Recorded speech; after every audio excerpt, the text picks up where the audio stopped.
Bismillahirrahmanirrahim.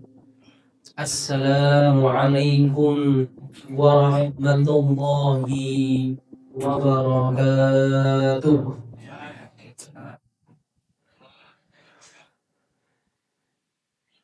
Alhamdulillah. Alhamdulillahilladzi bi ni'matihi tatimmus shalihat wa bi taufiqihi tatahaqqaqul ghayat wa bi fadlihi tatanazzalul khairati wal barakat.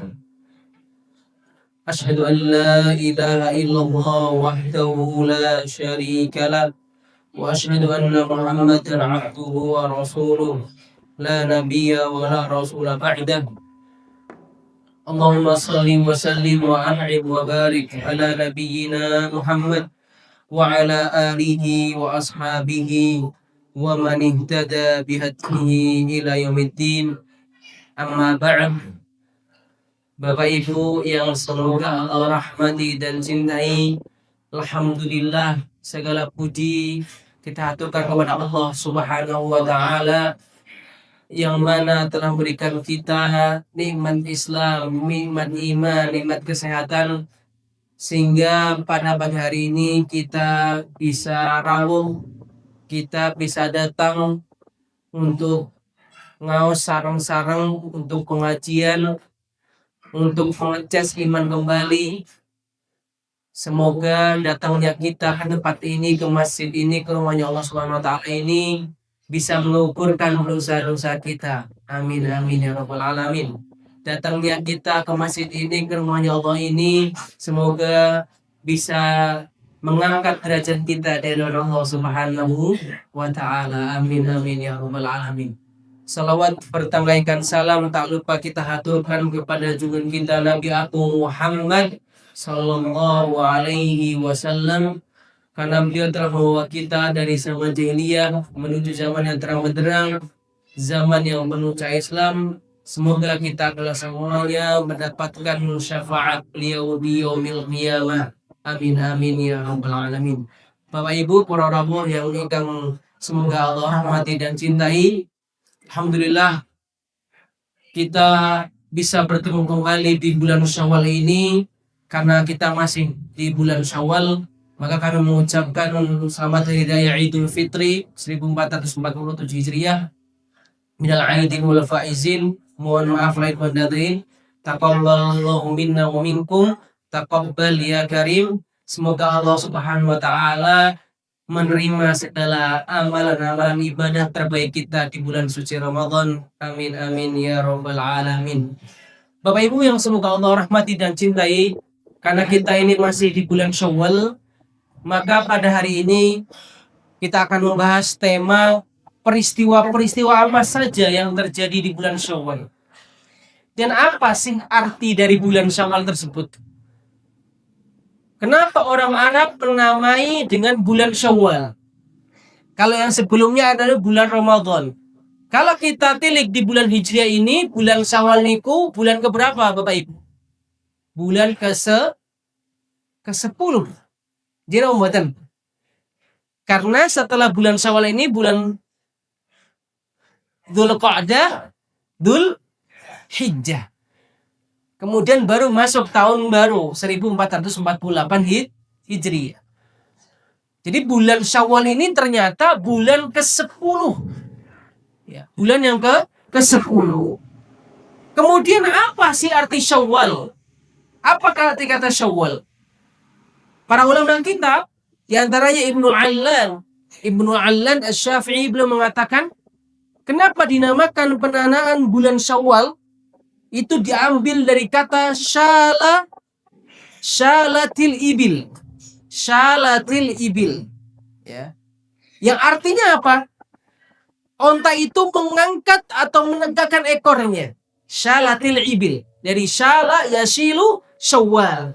Syalatil ibil artinya bahwa biasanya di negara Arab dahulu di masa jahiliyah, onta-onta itu mengangkat ekornya itu di bulan Syawal. Jadi Syawal dimaknai demikian juga, selain artinya onta yang mengangkat ekornya di bulan Syawal. Kenapa dinamakan Syawal juga? Karena dahulu di bulan Syawal orang-orang Arab ketika itu, orang-orang kafir Quraisy ketika itu, di bulan Syawal itu mereka menggantungkan alat perangnya, alat perang mereka. Karena sudah dekat dengan bulan-bulan Muharram, bulan-bulan haram, yaitu bulan-bulan yang dilarang di dalamnya peperangan. Itu bulan apa? Termasuk bulan Muharram. Jadi kan 2 bulan lagi ini sudah masuk tahun baru, yaitu bulan Muharram. Wah, jadi mereka sudah persiapan menanggalkan apa? Alat perangnya di bulan apa? Bulan Syawal. Karena 2 bulan lagi ini ya sudah dilarang di dalamnya peperangan. Ya, maka dinamakan itu.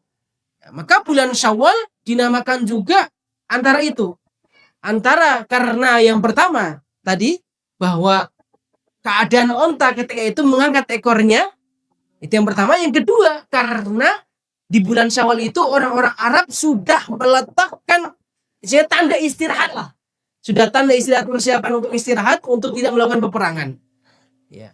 Maka bulan Syawal juga karena ketika itu onta mengangkat ekornya, di bulan Syawal ini masa di mana onta betina tidak mau dikawini oleh onta pejantan, onta yang jantan. Bapak Ibu, leres nggih onta kalau di Randu ini mungkin onta jarang nggih. Wontene paling kerbau, sapi. Kalau di negara Arab sana, mereka lebih suka makan daging unta daripada daging sapi. Kebalikannya dengan orang Indonesia. Kalau orang Indonesia mungkin kalau makan daging unta, ini daging apa rasanya? Mungkin sepet-sepet dan sebagainya mungkin. Kalau ke sana lebih suka daging unta, lebih nikmat daging unta. Saya 4 tahun di negara Arab itu baru pertama kali melihat bagaimana caranya unta itu disembelih, Pak. Kalau kambing, kalau kerbau sapi kan gampang ya, karena ininya kan pendek. Kalau unta kan panjang ya. Gimana caranya ini? Cara nyembelihnya itu. Kalau mungkin Bapak Ibu pernah melihat orang yang menyembelih unta itu berdiri itu selalu dipakai pedang, pakai ini yang panjang itu pisau, terus langsung bisa. Ada yang beda lagi Bapak Ibu caranya. Untanya didudukin dulu, terus ininya lehernya itu dipegang dahulu sini, dipanjangin. Karena kan untanya ininya panjang ya. Jadi dipegang dahulu, dikelilingin. Kepalanya itu kayak kebelakangin gitu, baru dipegang. Nah itu agak sulit memang daripada kerbau dan sapi. Alhamdulillah ketika di sana saya pernah itu menyembelih, kita para manusia Indonesia menyembelih unta. Jadi unta ini ketika di bulan Syawal, unta betina zaman dahulu itu gak mau dimasukin, artinya gak mau ya ketika itu berhubungan, ketika dimasukin unta jantan itu gak mau di bulan Syawal. Akhirnya masyarakat Arab jahiliyah ketika itu memaknai apa? Bahwa unta saja gak mau dimasukin, artinya gak mau disetubuhin oleh unta jantan. Jadi mengibaratkan bahwa Syawal ini bulannya sial untuk nikah. Lah unta saja, unta betina itu gak mau dimasukin oleh unta jantan di bulan Syawal. Akhirnya masyarakat jahiliyah ketika itu berpikir bahwa bulan Syawal itu bulan sial untuk menikah. Bulan sial untuk apa? Menikah. Akhirnya mereka itu gak mau Bapak Ibu menikahkan siapapun di bulan Syawal. Akan tetapi ketika datang Islam, datang Rasulullah SAW membawa Islam, menghapuskan itu semuanya. Menghapuskan apa? Mitos itu semua. Bahwa mitos di bulan Syawal itu sial, ketika nikah itu menjadi sial, itu dihapuskan semuanya oleh Islam. Bahkan baginda Rasulullah SAW sendiri menikahi ibunda siapa? Aisyah radhiyallahu anha di bulan Syawal. Makanya Syawal ini bulannya biasanya kalau di Indonesia bulan akeh mantu, akeh pernikahan. Ketika datang Islam, Masya Allah, apalagi orang Indonesia ini berbondong-bondong biasanya di bulan Syawal berbondong-bondong menikahkan anaknya. Kalau anaknya sudah menikah, menikahkan cucunya. Kalau bapak-bapak sudah menikah, nggak mungkin nikah lagi. Ya berarti menikahkan saudaranya, menikahkan anaknya. Ya. Maka di bulan Syawal itu, ya termasuknya di antaranya yaitu syariat yang dimana Rasulullah SAW itu menikah di bulan Syawal. Bapak Ibu yang semoga Allah rahmati dan cintai. Jadi peristiwa pertama adalah di bulan Syawal itu adalah Rasulullah SAW menikahi ibunda Aisyah di bulan apa? Syawal. Ini peristiwa pertama, Bapak Ibu. Kalau tadi kita menilik sedikit penamaan apa sih niku bulan Syawal, dari kata apa itu bulan Syawal. Kalau sekarang kita masuk ke peristiwa-peristiwa yang terjadi di bulan Syawal. Peristiwa yang pertama, peristiwa nikahnya Rasulullah SAW dengan Aisyah. Ini tercatat di kitab Sahih Muslim, hadis riwayat Muslim, yaitu Aisyah radhiyallahu berkisah, tazawwajani Rasulullah sallallahu alaihi wasallam fi Syawalin wa bana bi fi Syawalin. Yang artinya apa? Rasulullah SAW itu menikahiku, ini kata Ibunda Aisyah. Rasulullah SAW itu menikahiku pada bulan Syawal. Kemudian ia membangun rumah tangga bersamaku pada bulan Syawal pula. Maka Aisyah anha adalah istri Rasulullah SAW yang dinikahi di umur yang masih muda sekali, Bapak Ibu. Masih muda sekali. Dinikahi di umur 9 tahun. Kalau kira-kira Bapak Ibu, kalau sekarang itu ada mungkin anak kita yang dinikahi 9 tahun. Purun apa mboten? Purun apa mboten? Kira-kira. Wah, ini menikah di bawah umur. Kalau di undang-undang kita ini nggak boleh karena menikah di bawah umur. Jadi apa mboten? Akan tetapi Bapak Ibu, umur 9 tahun dahulu dengan umur 9 tahun sekarang anak-anak kita itu beda jauh. Beda jauh sekali. Kalau dahulu umur 9 tahun itu sudah benar-benar sudah dewasa. Benar-benar sudah secara keilmuan sudah luar biasa. Ibunda Aisyah radhiyallahu itu orang yang paling banyak meriwayatkan hadis. Bahkan Ibunda Aisyah itu salah satu ulama dari kalangan perempuan, dari kalangan sahabat yang paling cerdas. Yang paling apa? Cerdas. Makanya tidak heran bahwa Rasulullah SAW menikahi siapa? Aisyah radhiyallahu anha. Aisyah ini putri sinten Bapak Ibu? Abu Bakar As-Siddiq radhiyallahu anhu. Anaknya putri kesayangannya Abu Bakar As-Siddiq. Abu Bakar As-Siddiq itu termasuk orang yang paling dekat dengan siapa? Rasulullah Shallallahu Alaihi Wasallam. Bahkan beliau pernah mengatakan, kalau ditimbang seluruh amalan umat ini contohnya seluruh amalan ini timbangan, ada 2 timbangan ini amalannya seluruh umat ini, kemudian ini amalannya Abu Bakar As-Siddiq radhiyallahu anhu, niscaya yang paling berat itu amalannya siapa Bapak Ibu? Amalannya Abu Bakar As-Siddiq radhiyallahu anhu. Jadi Abu Bakar As-Siddiq radhiyallahu anhu itu khalifah pertama pengganti Rasulullah SAW, termasuk orang yang paling bagus imannya di antara para sahabat. Bahkan di antara umat ini yang paling bagus imannya, yang paling baik amalannya itu siapa? Abu Bakar As-Siddiq radhiyallahu anhu. Maka tidak heran Abu Bakar As-Siddiq orang yang diajak hijrah, ya, diajak hijrah oleh Rasulullah SAW dari Mekah ke Madinah. Jadi benar-benar sahabat kecintaannya Rasulullah SAW. Tidak heran anaknya dipinang oleh siapa? Rasulullah Shallallahu Alaihi Wasallam. Makanya ketika itu Abu Bakar, siapa yang nggak senang sih anaknya dipinang oleh siapa? Rasulullah SAW. Kalau Bapak Ibu aja mungkin ada anaknya yang dipinang oleh seorang ustadz terkenal, ustadz kondang saja, yang keilmuannya luar biasa, pasti nopo monggo gitu. Apalagi ini langsung dipinang oleh siapa? Rasulullah SAW manusia terbaik di muka bumi ini. Khalifah atau nabi terakhir. Makanya Abu Bakar As-Siddiq ya kalau sudah dipinang ya Masya Allah monggo Rasulullah SAW. Ya. Maka Rasulullah SAW membolehkan atau Abu Bakar As-Siddiq Abu Bakar As-Siddiq membolehkan Rasulullah SAW menikahi putri terbaiknya yaitu Aisyah radhiyallahu anha.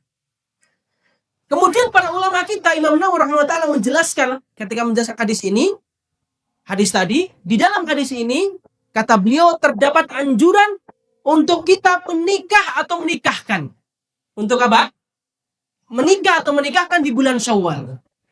Jadi kalau yang belum sinten mas-mas atau dari bapak-bapak yang belum menikah, maka dianjurkan bapak-bapak niki waktu niki di bulan Syawal ini mas-mas yang belum menikah monggo segera masih mumpung bulan Syawal ini masih 2 minggu.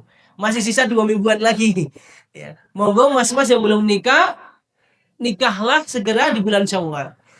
Bapak-bapak yang sudah menikah, yang mau menikah lagi dan diizinkan istrinya monggo menikah lagi. Kalau nggak mau menikah berarti menikahkan putranya atau menikahkan saudaranya atau cucunya di bulan Syawal.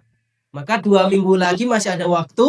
Monggo yang ingin menikah atau menikahkan di bulan Syawal ini pahalanya atau sesuai dengan sunnahnya Rasulullah Shallallahu Alaihi Wasallam dan insya Allah rumah tangganya diberkahi sesuai dengan rumah tangganya Rasulullah SAW dengan ibunda Aisyah radhiyallahu anha. Amin ya rabbal alamin. Seperti itu. Maka kalau kita ingin rumah tangga kita kalau seperti Rasulullah SAW, ya kalau bisa sesuai dengan Rasul. Kalau bisa, kalau buatan sakit deh, buatan nopo, insya Allah bulan-bulan lain juga bagus. Tapi sunnahnya adalah di bulan Syawal. Jadi anjur untuk menikah atau menikahkan atau membangun rumah tangga pada bulan Syawal. Maka para ulama menjelaskan, menegaskan anjuran tersebut dan berdalil dengan hadis tadi. Maka Aisyah berkata ketika menceritakan ini bermaksud untuk apa Bapak Ibu? Bermaksud untuk membantah apa yang diyakini oleh siapa? Masyarakat jahiliyah yang kemarin. Masyarakat jahiliyah itu kan berkeyakinan bahwa menikah di bulan Syawal itu adalah suatu kesialan. Karena unta betina aja nggak mau atau mengangkat ekornya ketika unta betina jantan datang. Ini hadis ini membantah persepsi yang diyakini oleh masyarakat jahiliyah. Jadi hal ini bermaksud untuk membantah apa yang di masa jahiliyah dahulu ya, dan anggapan atau tahayul sebagian orang bahwa menikah dan menikahkan di bulan Syawal itu suatu kesialan. Maka tidak ada dasarnya. Apa yang diyakini oleh masyarakat jahiliyah itu tidak ada dasar. Karena mereka hanya melihat kepada unta. Unta aja nggak mau, apalagi manusia. Jadi menikah di bulan Syawal itu merupakan pembantahan kepada masyarakat jahiliyah terdahulu. Ini peristiwa yang pertama Bapak. Menikahnya Rasulullah SAW dengan ibunda Aisyah radhiyallahu anha. Dan Aisyah radhiyallahu anha adalah wanita yang paling dicintai Rasulullah SAW. Ketika ditanya, ya Rasulullah SAW, wanita siapa yang paling kau cintai? Siapa yang paling kau cintai? Kata Rasulullah, Aisyah wa abuha. Jadi orang yang paling cinta Rasulullah itu adalah Aisyah dan bapaknya. Siapa bapaknya? Abu Bakar As-Siddiq. Itu manusia atau orang yang paling dicintai Rasulullah. Aisyah dan bapaknya, yaitu Abu Bakar As-Siddiq. Maka tidak heran Rasulullah itu bahkan walaupun umurnya jaraknya sangat jauh sekali Bapak Ibu. Sangat jauh sekali umurnya. Rasulullah menikahi Aisyah itu di umur sudah 40 tahun ke atas. Sedangkan Aisyah umurnya berapa? 9 tahun. Kira-kira jaraknya berapa tahun itu? Umur 40 dengan umur 9 tahun. Jaraknya berapa tahun Bapak Ibu? 31-an umur jaraknya. Masya Allah. Tapi Rasulullah SAW itu saking sayang kepada Aisyah, beliau itu sering main kepada Aisyah, bersama Aisyah main. Aisyah itu dijunjung, diangkat, lari bareng-bareng karena umurnya masih kecil. Jadi diangkat, kemudian diajak lari, itu sering sekali. Itu cintanya Rasulullah kepada Aisyah radhiyallahu anha. Kemudian peristiwa yang kedua Bapak Ibu, peristiwa yang kedua di bulan Syawal itu peristiwa terjadinya perang Uhud. Perang apa? Perang Uhud. Perang Uhud itu terjadi di bulan Syawal. Perang Uhud itu terjadi di tanggal 15 Syawal. Pada tanggal berapa? 15 Syawal. Di tahun 3 Hijriah. Di tahun apa? 3 Hijriah. Di tahun 3 Hijriah. Rasulullah SAW ketika itu terjadinya perang Uhud itu karena penyebabnya adalah kenapa terjadinya perang Uhud itu? Karena kekalahannya kafir Quraisy di perang Badar. Perang Badar itu terjadi di bulan Ramadan. Perang Badar itu jadi perang apa? Perang Ramadan. Perang Badar dijadi perang Ramadan. Ketika itu kafir Quraisy terkalahkan oleh kaum muslimin, dan ketika di bulan Syawal kafir Quraisy ingin membalas kekalahannya. Kan pas kafir Quraisy kalah di bulan Ramadan. Kemudian kafir Quraisy ingin membalas kekalahannya di bulan Syawal. Di bulan Syawal. Maka ketika itu di perang Uhud, kenapa dinamakan perang Uhud Bapak Ibu? Karena perangnya terjadi di dekat Jabal Uhud. Jabal apa? Uhud. Jabal Uhud itu atau namanya Gunung Uhud. Gunung apa? Gunung Uhud. Kalau Bapak Ibu yang sudah sampun mirsani ten mriko, sampun ziarah ke Madinah, insya Allah biasanya akan mengunjungi namanya Jabal Uhud. Jabal apa? Jabal Uhud. Jabal Uhud ini atau Gunung Uhud ini gunung yang kelak akan ada di surganya Allah Subhanahu wa taala. Karena baginda Rasulullah SAW pernah ngendiko, pernah bersabda, pernah dawuh, Uhudun jabalun yuhibbuna wa nuhibbuhu. Gunung Uhud itu gunung yang kita cintai dan gunung Uhud juga mencintai kita. Karena Gunung Uhud menjadi saksi terjadinya perang Uhud. Menjadi saksi terjadinya perang Uhud. Ya. Karena bayangkan Bapak Ibu, di perang Uhud itu, ketika terjadi perang Uhud itu, kaum muslimin ketika itu jumlahnya sangat sedikit sekali. Kaum muslimin yang berperang ketika itu hanya 700-an. Para sahabat itu ketika itu 700-an. Sedangkan kafir Quraisy karena dia membalas dendam jumlahnya 3.000 Bapak Ibu. Pinten? 3.000. Katahan pundi?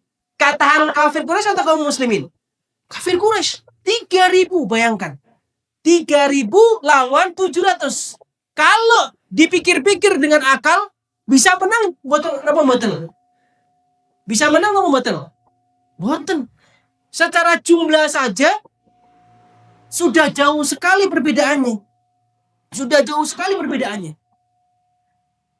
Makanya ketika itu di perang Uhud itu Rasulullah SAW menyusun strategi yang luar biasa. Ada sekitar 40 orangan itu mereka standby di namanya Jabal Rumah atau di gunung yang paling bawah itu. Kalau Bapak Ibu yang sudah berkunjung ke sana biasanya ada di sana itu di bawah itu terjadi perang Uhud itu ada namanya Maqam Syuhada Uhud atau kuburannya para syuhada Uhud. Ada biasanya di gedung di sana, bukan gedung ya, kayak kuburan terus ditutupi pakai pagar. Ya, pakai pagar itu di situ ada sekitar orang-orang yang sudah syahid, sudah meninggal ketika itu di perang Uhud. Di sebelahnya lagi ada namanya gunung tapi nggak setinggi Gunung Uhud. Kayak bukit lah, namanya Bukit Rumah.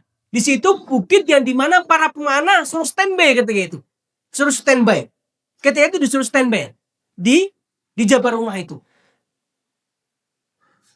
Pamannya Rasulullah SAW yang wafat ketika perang Uhud, sinten? Ono sing ngertos? Ada yang tahu? Ada pamannya Rasulullah SAW yang ketika itu wafat di perang Uhud. Ini paman yang membela Rasulullah SAW? Ada yang ngertos? Hamzah, Masya Allah. Hamzah bin Abdul Muttalib. Hamzah niki Bapak Ibu, Masya Allah.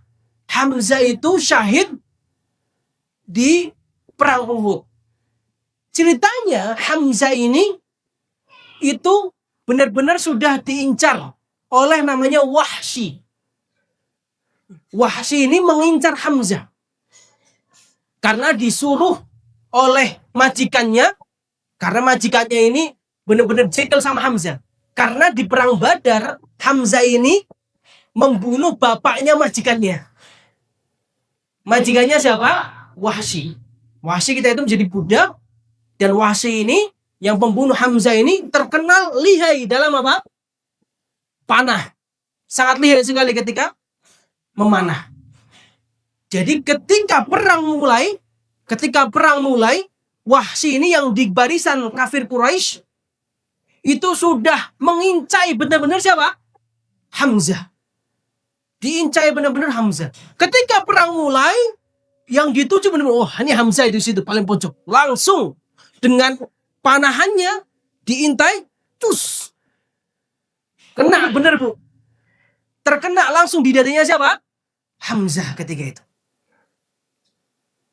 Karena saking jengkelnya majikannya Hamzah itu, majikannya Wahsy, karena majikannya ini ikut perang juga Bapak Ibu. Wah, tahu nih Wahsy sudah apa?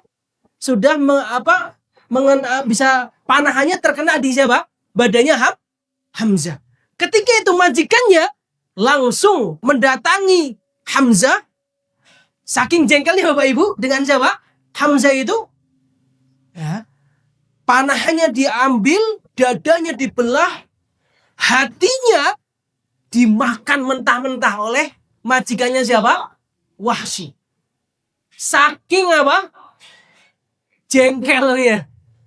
Sampai hatinya Hamzah itu, bayangkan Bapak Ibu, hati manusia. Kalau hati sapi sih enak nih. Hati mungkin kambing dibakar dulu mungkin enak. Ini hati manusia, hatinya Hamzah itu, dadanya dibelah, hatinya diambil, dimakan mentah-mentah oleh siapa? Majikannya Wahsy. Ketika itu Rasulullah SAW melihat pamannya, ya Allah. Pamannya yang membela mati-matian. Karena di antara paman-paman Rasulullah itu kebanyakan memusuhi Rasulullah SAW. Abu Lahab. Pamannya Rasulullah itu pamannya Rasul, tapi memusuhi bang. Tapi Hamzah itu benar-benar membela mati-matian Rasulullah SAW. Akhirnya Bapak Ibu, ketika sudah dimakan, ternyata karena rasanya nggak enak. Nah, sudah tahu hati manusia. Dilepeh oleh majikannya Wahsy itu. Dan Wahsy ketika itu sudah dijanji oleh majikannya, kalau kamu bisa mengenai Hamzah, saya bebaskan kamu dari budak. Kamu menjadi bukan budak lagi. Kamu menjadi orang yang merdeka. Siapa yang nggak senang ketika itu Wahsy? Jinawatan. Tapi yang ajibnya, yang Masya Allahnya Bapak Ibu, yang suatu keajaibannya, Wahsy ini yang membunuh Hamzah itu setelah peperangan bersyahadat masuk Islam. Setelah itu Wahsy ternyata malah mu'allaf masuk Islam Bapak Ibu, bersyahadat asyhadu an la ilaha illallah wa asyhadu anna Muhammadan Rasulullah. Itu Wahsy yang pembunuh siapa? Hamzah. Yang pembunuh Hamzah malah masuk Islam. Bahkan keajaiban yang luar biasa. Ketika itu Khalid bin Walid mengisahkan, ketika perang Uhud itu Rasulullah SAW itu didampingi oleh malaikat Bapak Ibu. Ketika perang Uhud. Jadi Khalid bin Walid itu melihat bahwa ada kanan kirinya Rasulullah SAW itu orang yang berjubah putih yang mendampingi Rasulullah SAW.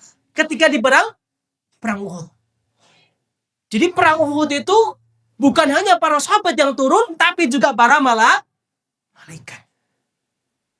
Makanya Hamzah bin Abdul Muttalib ketika itu, kata Rasulullah, Hamzah sayyidus syuhada fil jannah. Bahwa Hamzah bin Abdul Muttalib itu kelak akan menjadi para pemimpinnya orang syahid di surganya Allah Subhanahu wa ta'ala. Maka gelarnya Hamzah itu apa? Sayyidus Syuhada. Dia menjadi pemimpinnya para syuhada nanti kelak di surganya Allah Subhanahu wa ta'ala. Ini keajaiban yang luar biasa di perang Uhud. Sampai Rasulullah ketika itu juga berdarah dan sebagainya. Ini perang Uhud, Bapak. Peristiwa yang kepitan, yang kedua. Peristiwa yang ketiga di bulan Syawal itu namanya peristiwa Khandaq atau perang Ahzab atau namanya perang Khandaq. Kenapa dinamakan Khandaq? Karena ketika itu Salman Al-Farisi radhiyallahu anhu membangun parit. Membangun apa? Parit. Makanya peristiwanya dinamakan perang Khandaq. Perang Khandaq ini terjadi di bulan Syawal. Karena ketika itu yang mencetuskan untuk menggali parit itu sahabat mulia namanya Salman Al-Farisi radhiyallahu anhu. Salman itu apakah asli orang Arab Bapak Ibu? Orang Mekah atau orang mana? Salman Al-Farisi ini. Al-Farisi itu dari Persia. Orang non-Arab tapi mau benar-benar perang jihad menghadapi para kafir Quraisy. Bahkan mencetuskan ide untuk membangun apa? Parit. Ketika itu, ya, pasukan kaum muslimin itu sekitar 3.000-an orang. Sedangkan pasukan kafir Quraisy 10.000 orang. Bayangkan nih Ibu, Bapak Ibu. Jadi setiap peperangan itu pasti yang paling banyak sinten yang mendominasi kafir Quraisy dibandingkan kaum muslimin. Akan tetapi pertolongan dari siapa? Allah Subhanahu wa taala selalu turun. Ya. Bahkan Allah Subhanahu wa taala berfirman dalam Al-Qur'an, "Wallahu ghalibun 'ala amrihi walakinna aktsaran nasi la ya'lamun." Di perang Khandaq itu Allah menangkan kaum muslimin, bahkan Allah kalahkan mereka. Itu tapi di antara mereka tidak ada yang tahu. Itu saking hebatnya pertolongan dari siapa? Allah Subhanahu wa taala. Itu di perang Khandaq. Perang parit yang Allah abadikan dalam Al-Qur'an namanya perang Ahzab. Makanya dalam Al-Qur'an Allah SWT berfirman, "Walamma ra'al mu'minuna al-ahzab." Ketika orang mukmin itu melihat perang Ahzab, ya, wa qalu sadaqallah wa rasuluh wa zadahum imanan wa taslima. Ketika itu orang-orang mukmin percaya dengan pertolongan Allah Subhanahu wa taala. Bahkan mereka bertambah keimanannya. Itu di perang Khandaq. Saking cerdasnya siapa? Salman Al-Farisi radhiyallahu anhu. Salman Al-Farisi radhiyallahu anhu. Ini saya nggak akan jelaskan panjang lagi perang Khandaq. Intinya yang ketiga perang apa? Perang Khandaq. Yang keempat di bulan Syawal juga terjadi namanya perang Hunain. Perang apa? Perang Hunain.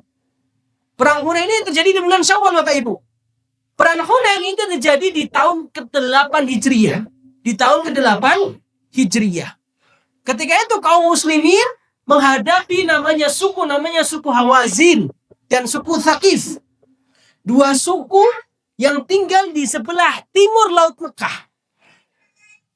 Karena perang Hunain ini terjadi setelah Fathu Mekah. Fathu Mekah itu pembebasan kota Mekah.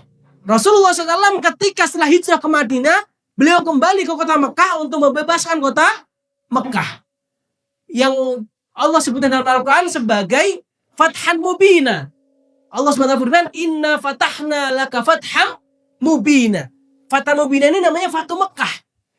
Jadi strategi Rasulullah SAW itu ketika beliau lemah di Mekah, beliau hijrah ke Madinah. Di Madinah beberapa tahun membangun apa? Kekuatan. Setelah beliau membangun kekuatan, sudah kuat, baru beliau datang ke Mekah lagi untuk membebaskan kota Mekah. Dinamakan dengan Fathu Mekah. Setelah Fathu Mekah ini, ada suku Hawazin yang dia takut ketika itu dengan Rasulullah SAW. Akhirnya terjadilah namanya perang Hunain. Perang Hunain ini, kaum muslimin ada sekitar 12.000. Ya. 12.000 pasukan kaum muslimin.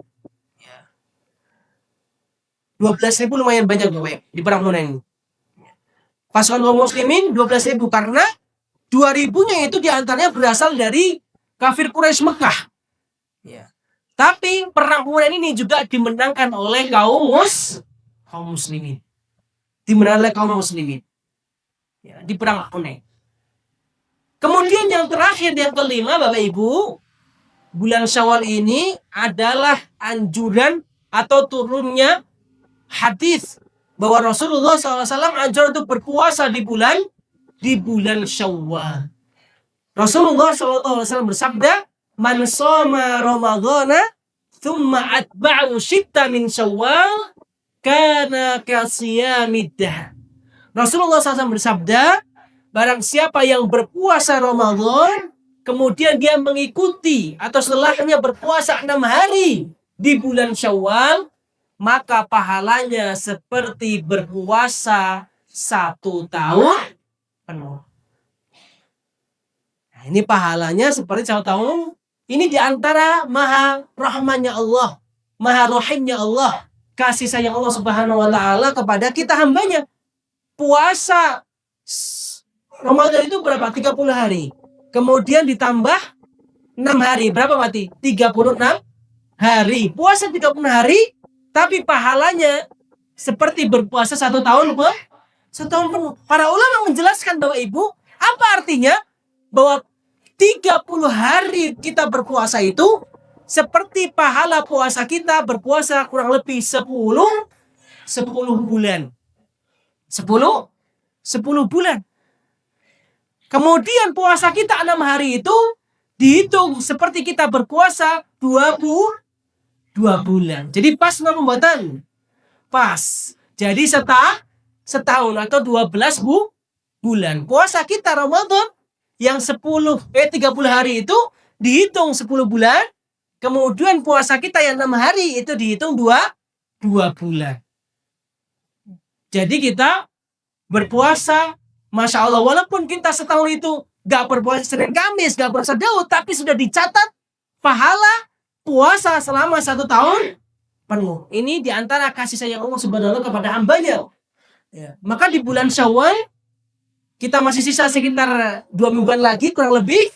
Ya, maka puasa Syawal ini Bapak Ibu tidak harus berurutan. Contohnya, gak harus berurutan, harus katakanlah dari tanggal sekarang dari tinggal 15, 16, 17, 18, 19, 20, 21, gak harus berurutan. Boleh terpisah-pisah. Contohnya, saya ingin menggabungkan puasa Syawal saya dengan puasa Senin, Kamis contohnya. Sakit, buat apa-apa. Contohnya puasa Syawal saya gabungkan dengan puasa Ayyamul Bid. Ayyamul Bid kan di tanggal 13, 14, 15 contohnya. Kemarin contohnya di hari Sabtu kemarin tanggal 15 atau di hari Jumat kemarin pas di tanggal 14. Buat apa? Atau hari Kamis kemarin saya pengen puasa Syawal niatnya digabungkan dengan puasa hari Kamis. Insya Allah pahalanya double. Angsal pahala puasa Syawal, angsal puasa Kamis. Apalagi kalau bertepatan dengan Ayyamul Bid, angsal puasa pahala puasa Ayyamul Bid contohnya. Betul apa? Jadi nggak harus berurutan, boleh dipisah-pisah. Makanya mungkin yang ingin berpuasa ngenjang hari Senin, wah pas ini saya pengen puasa Syawal dan juga niat puasa Senin. Nah, insya Allah angsal pahala puasa Senin, angsal pahala puasa Syawal. Kemudian Kamis ini saya ingin niat lagi puasa Syawal dan puasa Kamis, boten nopo-nopo. Insya Allah pahalanya double. Karena kesempatan emas Bapak Ibu, kalau kita bisa memanfaatkan momentum bulan Syawal ini. Karena saya yakin mungkin Bapak Ibu semuanya sampung rampung sedoyo lah. Lebarannya mungkin sampung rampung sedoyo, sudah rampung ya. Makanan-makanan di rumah sudah berkurang. Artinya sudah rampung sedoyo ya. Keler-keler ngapuntennya semuanya sudah berkurang ya. Sudah saatnya kembali untuk kita meningkatkan amal ibadah kita di bulan Syawal. Karena di antara makna Syawal juga adalah bulan peningkatan amal ibadah Bapak Ibu. Para ulama ada yang menjelaskan bahwa bulan Syawal itu bulan peningkatan amal ibadah.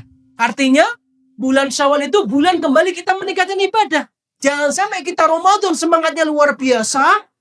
ya, tahajudnya nggak bolong, baca Qurannya nggak bolong, puasanya nggak bolong. Kok di bulan Syawal jangan sampai kita melemah, baca Qurannya bolong, puasanya bolong, tahajudnya bolong.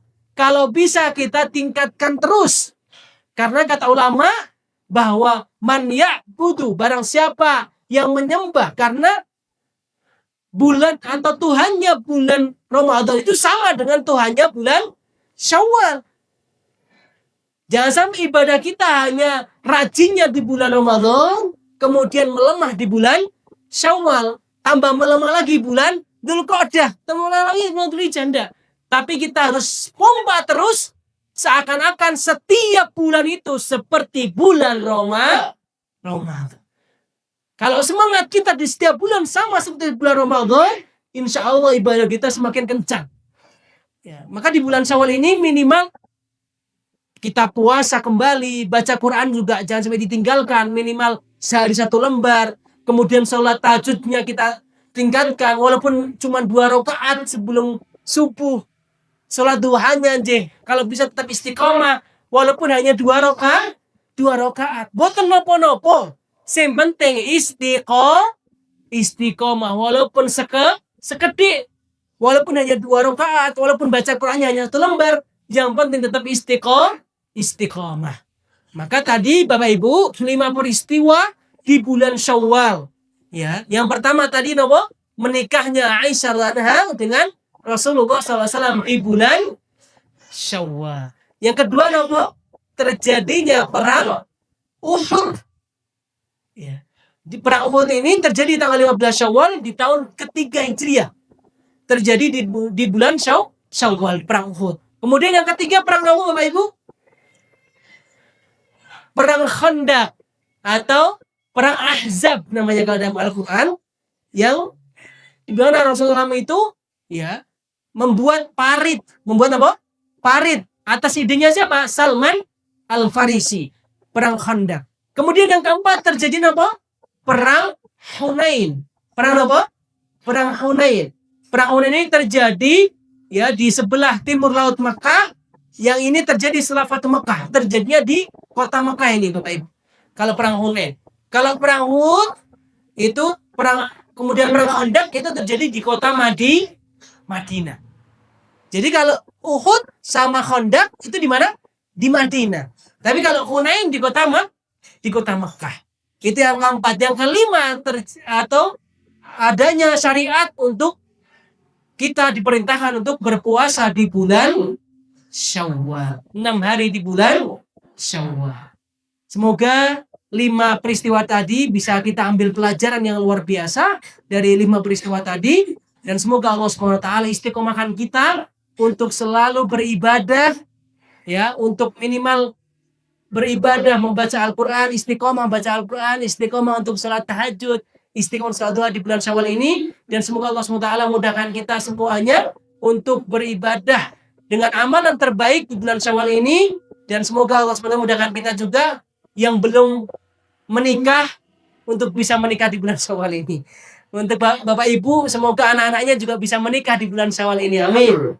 Juga semuanya, semoga yang belum dimudahkan rezekinya, Allah mudahkan rezekinya di bulan Syawal ini. Amin. Dan bisa mudahkan untuk bisa menikahkan anaknya di bulan Syawal ini. Amin, amin. Ya Rabbal Alamin.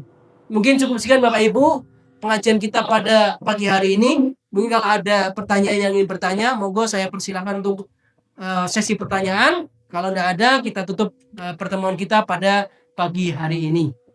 Mungkin ada, Mas, pertanyaan buat Robo? Tidak ada? Bapak Ibu ada yang ingin bertanya? Ibu-ibu, monggo, Mas, diparingi mic. Sing ten bapak-bapak sing ngajeng betul apa-apa. Yang ingin bertanya? Mungkin waktu 4 menit lagi, ya. Kalau ada pertanyaan atau 3 menit lagi yang ingin bertanya, Bapak Ibu, monggo.